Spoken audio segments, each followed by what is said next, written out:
हरि ओम। श्लोक number 606, serial number 2758, योग वशिष्ठ महारामायण में कहते हैं, प्रत्यहम प्रत्यवेक्षेत नरचरितमात्मनां किन्नु मे पशुतुल्य किन्नु मे तशुभितुल्यं किन्नु सत्पुरुषेरति।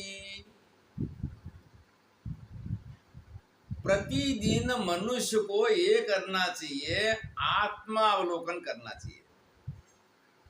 अंतर्मुख बन के जन्म मृत्यु जरा व्याधि दुख दोषानुदर्शनम आत्मावलोकन करे और आत्मावलोकन करके गुणों का विचार करे कि मेरे अंदर दुर्गुण कितने हैं और सद्गुण कितने हैं। दुर्गुणों को दूर करने के लिए प्रयत्नशील रहे और ये विचार करे कि मेरे के अंदर पशुत्व बुद्धि, यहाँ पर पशुत्व बुद्धि और सत्पुरुष की बुद्धि दो का बता। किन्नु में पशु भी तुल्यम किन्नु सत्पुरुषेरिति, क्या मैं पशु के तुल्य हूँ या सत्पुरुष के तो बराबर। और सत्पुरुष के बराबर जाने के लिए मुझे कितना प्रयत्न और पुरुषार्थ करना पड़ेगा, इस बात का विचार करें। फिर किसी के अंदर समझ लो कि दुर्गुण चले गए, चले जाने के बाद भी ये नहीं माने कि दोबारा नहीं आएंगे, दोबारा भी आ सकते हैं, क्योंकि जीव अनादिकाल का है। और विज्ञान भिक्षु ने योग वार्तिक के अंदर लिखा है कि 3 जन्म के अंदर भी कोई दुर्गुण खड़ा न हुआ हो तो भी इसका विश्वास न करें। अभिव्यंजक का मतलब होता है कि उत्तेजक, उत्तेजक मिलने पर वो खड़ा हो सकता है और खड़ा होके हमें अपना प्रभाव दिखा के हमारा मुक्ति मार्ग में, हमारी कीर्ति में वो बाधक बन सकता है। ये करके व्यक्ति निरंतर आत्मचिंतन करता हुआ अपना जीवन को व्यतीत करे। श्लोक नंबर 607, सीरियल नंबर 2759, शुक्राचार्य नीति में कहते हैं, स्वजनेर्न विरुध्येत न स्पर्धेत बलीयसा न कुर्या स्त्री बाल वृद्ध मूर्खेषु च विवादनम। स्वजन जो हमारे पड़ोस में रहते हैं, रिश्तेदार हैं, पड़ोस में रहने वाले रिश्तेदार जो भी हैं, या हमारे साथ धंधा करने वाले जो भी हैं, ये सारे स्वजन के अंदर आगे तो उनके साथ कभी वैर विरोध नहीं करना है और बलवानों के साथ कभी स्पर्धा नहीं करना है। बलवानों के साथ स्पर्धा करने पर हम इस पर सफल नहीं हो पाएंगे, हमारा पराजय होगा। और इसके साथ कहते हैं कि न कुर्या स्त्री बाल वृद्ध मूर्खेषु च विवादन, स्त्रियों के साथ भी कभी विवाद में नहीं उतरना है। बस काम है इतना ही बात करना है, आगे नहीं। और बच्चे हैं, बच्चे के साथ भी विवाद में नहीं उतरना है, अन्यथा बच्चों के साथ भी आपको पराजित होना पड़ेगा। फिर जो ज्यादा वृद्ध है उनके साथ भी विवाद में नहीं उतरना है। और साथ साथ मूर्ख लोग हैं, उनसे तो कभी विवाद हो ही नहीं सकता। उनके साथ विवाद करने के अंदर बहुत बड़ी हमारी हानि है, इतनी हानि है कि हो सकता है कि हमें कई समय तक इस विवाद का बागी बनना। श्लोक नंबर 608, सीरियल नंबर 2761, अपकृत्या बुद्धिमतो दूरस्थोस्मीति नाश्वसेत् दीर्घो बुद्धिमतो मतो बाहु याभ्यहिंसाति दूरता। बुद्धिमानों का अपमान करके, उनका बिगाड़ कर व्यक्ति कभी ये न सोचे कि हम दूर चले गए। वहां पर बुद्धिमान, धनवान, राजसत्तावान, वरिष्ठ अधिकारी उनका बिगाड़ कर कभी ये न सोचे कि हम बहुत दूर चले गए हैं। क्योंकि आगे कहा है,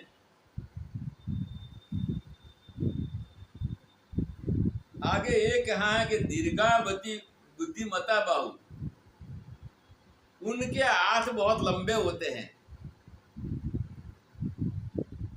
उन दीर्घो बुद्धिमता बाहु याभ्याम हिंसति दूर था, वो दूर जाने के बाद भी हमारी हिंसा कर सकते हैं, नुकसान पहुंचा सकते हैं।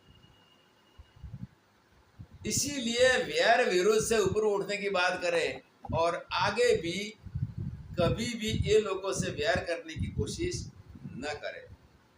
और वैर हो गया तो फिर जीवन भर के लिए किसी कारणवशात वैर करना पड़ा, मजबूरी से, तो जीवन भर फिर सावधान रहे, कभी भी उनसे असावधान न रहे।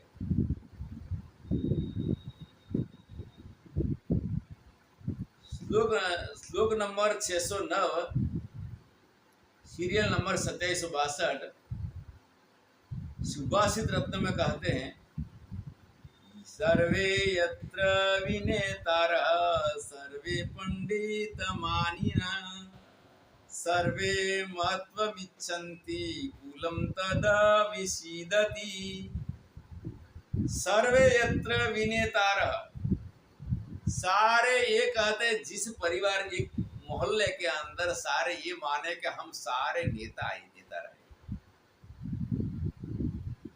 सर्वे यत्र विनेतारः, नेतागिरी, नेता सबको बनना है। अब सबको नेता कैसे बना जाएगा?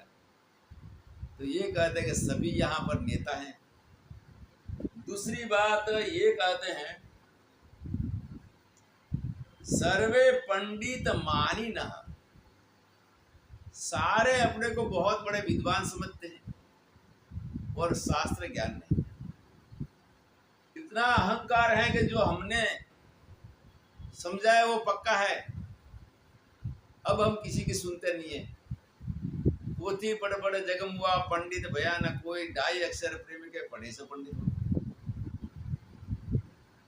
इसी प्रकार अपने को बिना पढ़े जो विद्वान मान लेते हैं, मानी नहीं, और ये सब मानते हैं कि मेरे जितना वो नहीं जानता। सर्वे महत्वम इच्छन्ति कुलम तदवसीदति, सारे महत्व इच्छते कि हमें ही सबसे बड़ा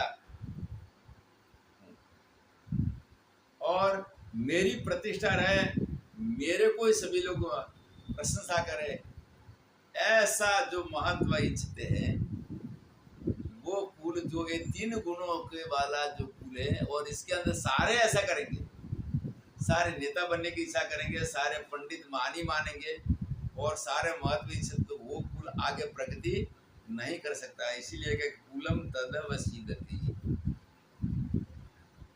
श्लोक नंबर 610, सीरियल नंबर 2763, महाभारत उद्योग पर्व में कहते हैं, यत्र सुक्तं दुरुक्तं च समं मधुसूदन न तत्र प्रलपित प्राज्ञो बधिरे स्वीव गायनम्। यत्र सुक्तं दुरुक्तं च समम शान मधुसूदन, जहां पर बोले हुए वचन अच्छे और बुरे समान माने जाते हैं, चाहे कोई अच्छा बोले चाहे बुरा बोले, ऐसे समान माने जाते हैं। वहां कोई भी प्रकार का वाक्य का कोई अवलोकन ही नहीं करते, जैसे ठीक लगे वैसे बोलते रहते और बोलते रहते।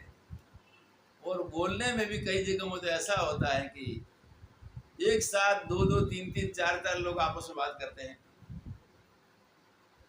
तो ये करके जहां पर ऐसे वार्तालाप होता हो, वह विद्वान को क्या करना चाहिए?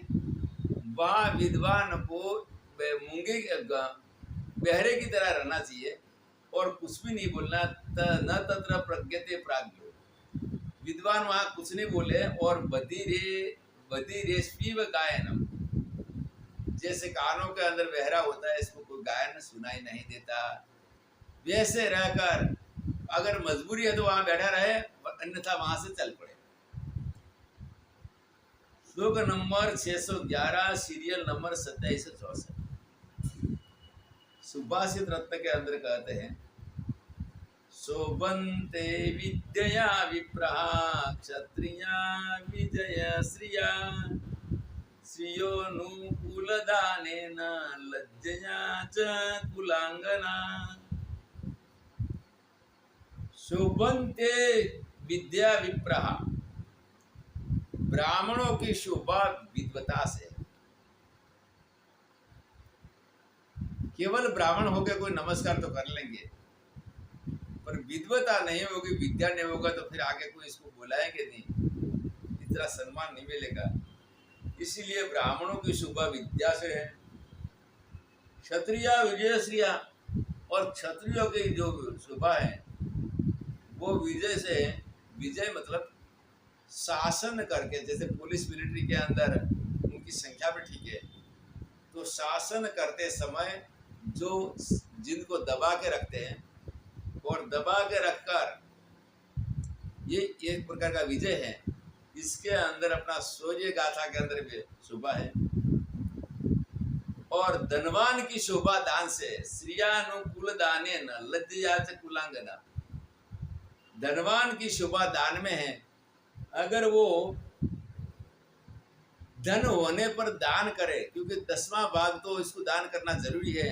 कोई भी धनोपार्जन के अंदर पाप नहीं होता, ऐसा नहीं होता, पाप होता ही है। इसलिए 10वां हिस्सा भगवान का निकालना जरूरी है। इसमें धनवान की शोभा है। साथ साथ कहा है लज्जया च कुलांगना, और पुत्र वधु, हमारे घर की वधुआ है, उनकी लज्जा से शोभा। दूसरी बात, हमारे सभी लोग यहाँ देश में है, विदेश में है, और उनसे मेरा अनुरोध है कि लज्जा जो है, ये लज्जा वाले कपड़े हमें पहनना चाहिए, बेटियों को, बहुओं को और परिवार में अन्य को।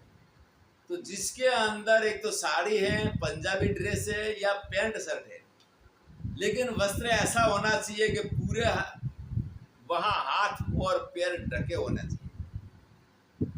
कुछ वस्त्र ऐसे हैं कि जिसके अंदर वस्त्र पहनने पर भी हमारे अंग पूरे ढके नहीं है, कुछ दिखते हैं, तो इतना बारीक वस्त्र न पहने। ये करके लज्जा के द्वारा कुलांगना की शोभा है।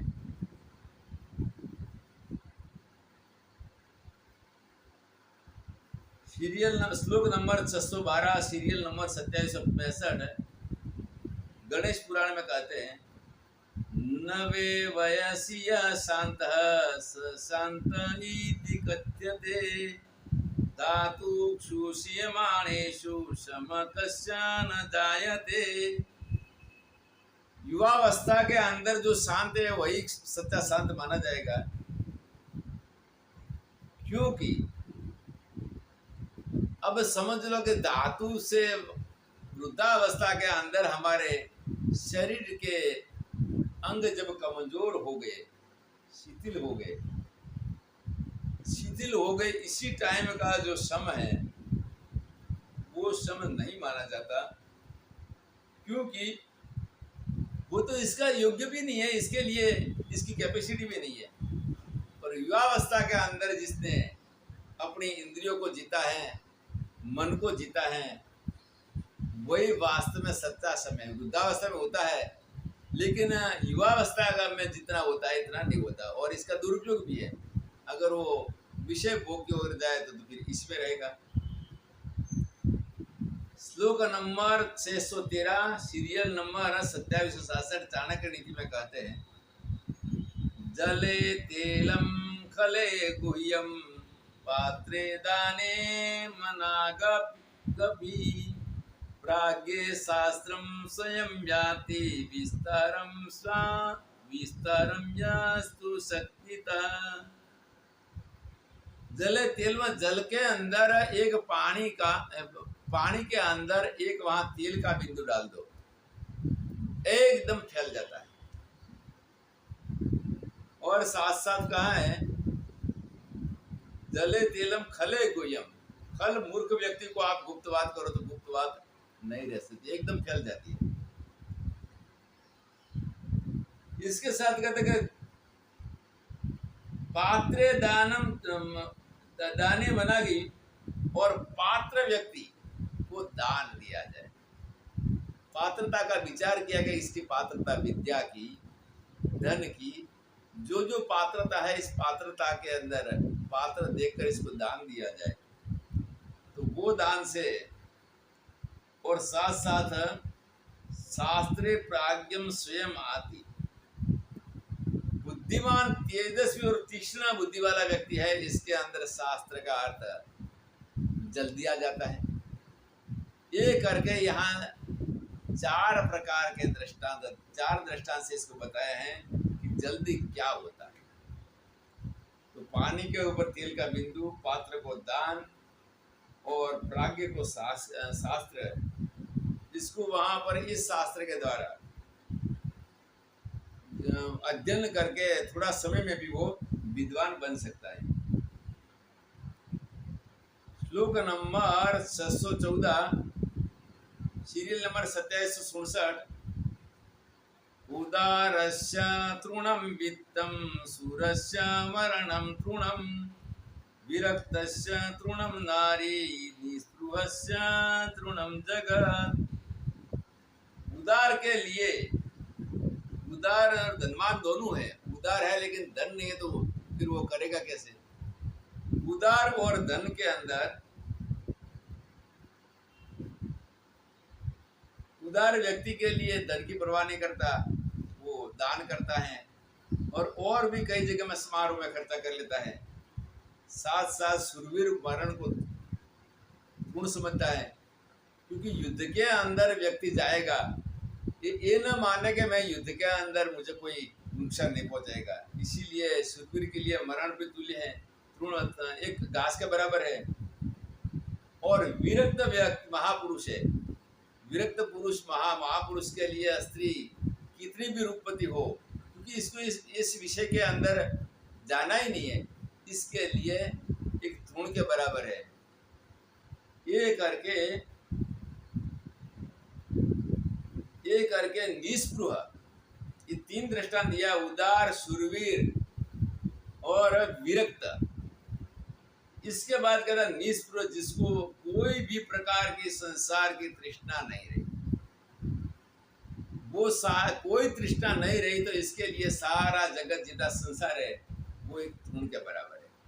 इसकी दृष्टि के अंदर संसार, वहां पर इसको सुखी रखने के लिए, इस संसार इसको सुख करेगा ऐसा नहीं मानता कि सुख तो अपने अंतर आत्मा में है, ऐसा करके वैसा व्यक्ति यहाँ पर संसार को तृण के समान समझता है। हरि ओम तस्सत्।